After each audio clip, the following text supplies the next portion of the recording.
Greetings once again, Apple Stumpers, and welcome to another terminology edition.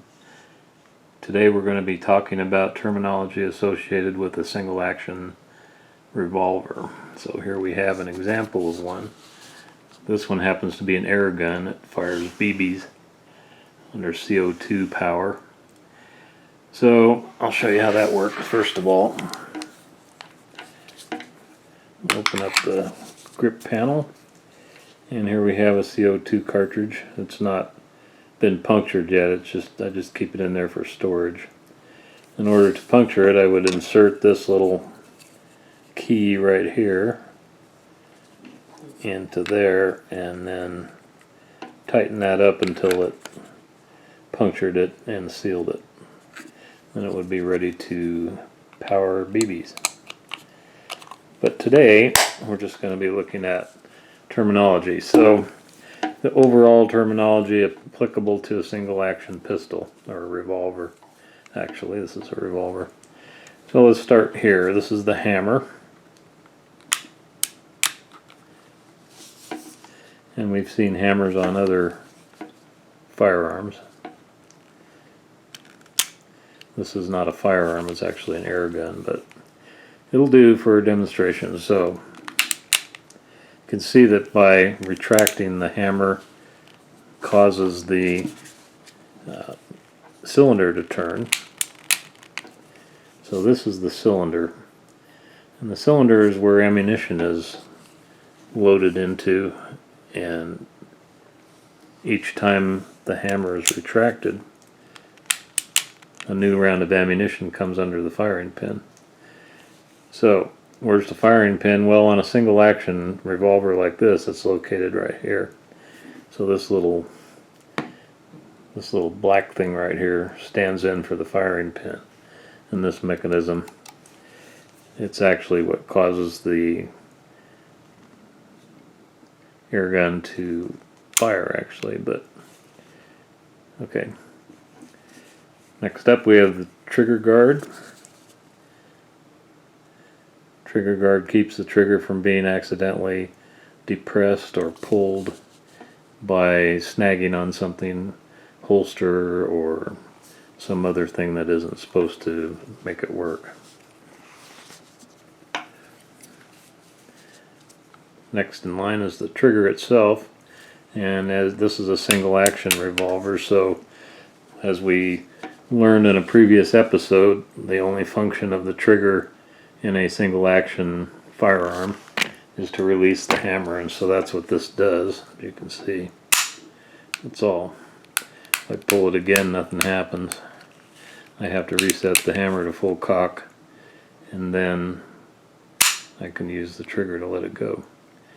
Alright, here's the barrel, the front sight right there. This end is called the muzzle, and when the muzzle has a kind of a rounded edge to it rather than a sharp cut off edge, that's called the crown of the barrel. This is the ejector rod, and we'll put that on half cock, and if I line up the cylinder with the ejector rod,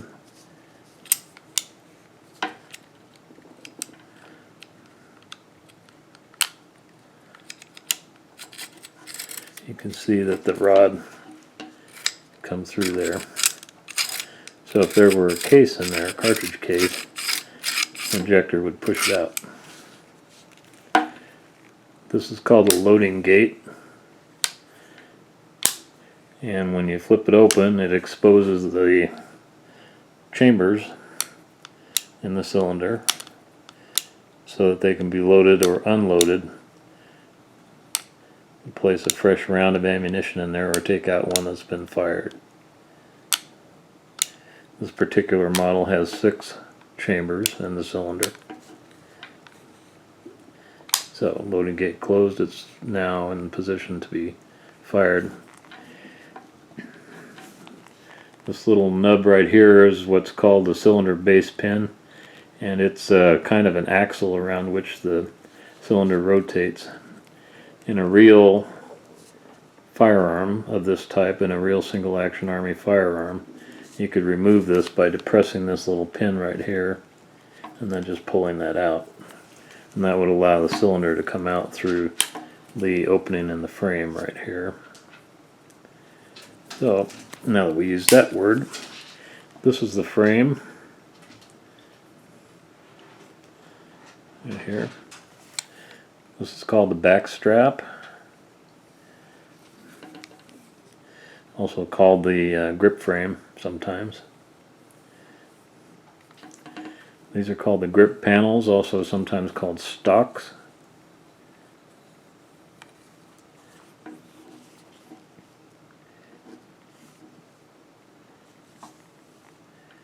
And I think we may have covered all the terms that are applicable.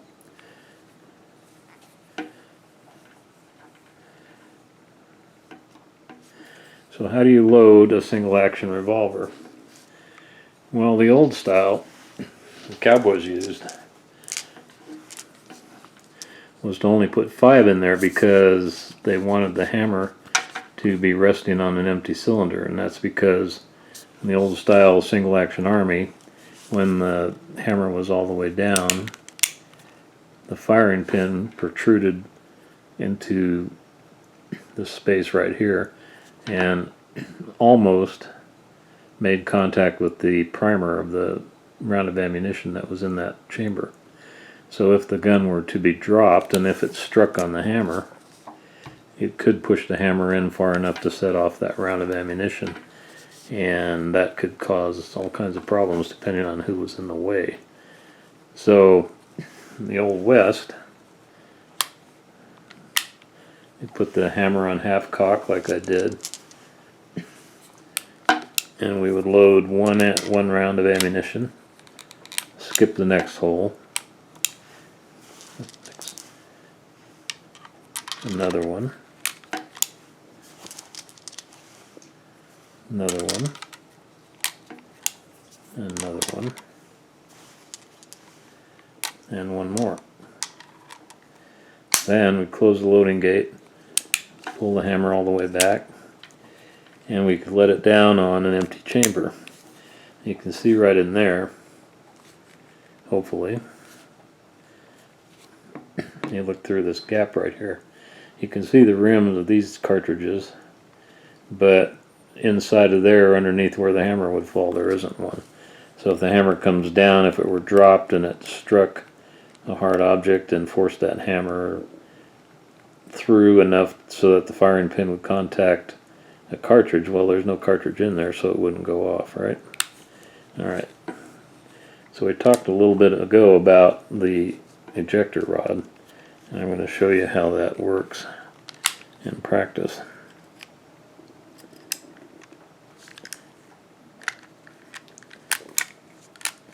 Although these simulated cartridges come out quite easily. There we go.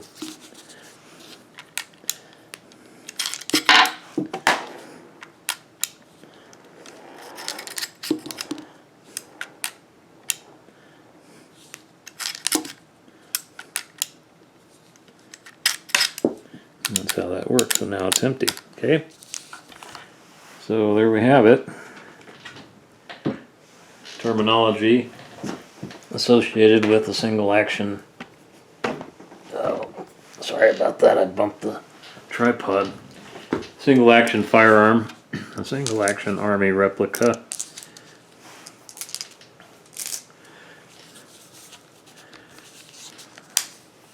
But again, this is an airgun. This is not an actual firearm. It doesn't shoot ammunition that's powered by burning gunpowder or anything like that. The projectile that it uses is a .177 caliber BB. But it's a lot of fun. I have shot at some. Probably not as much as I would like to.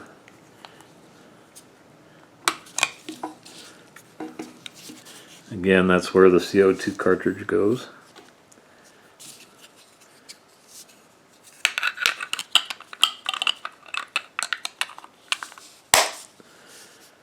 And there we have it.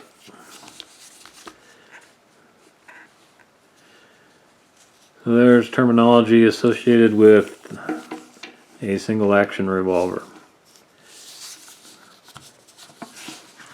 Until next time, this is Apple Stump saying hope you have a good week and a good weekend, and we'll catch you in the next one.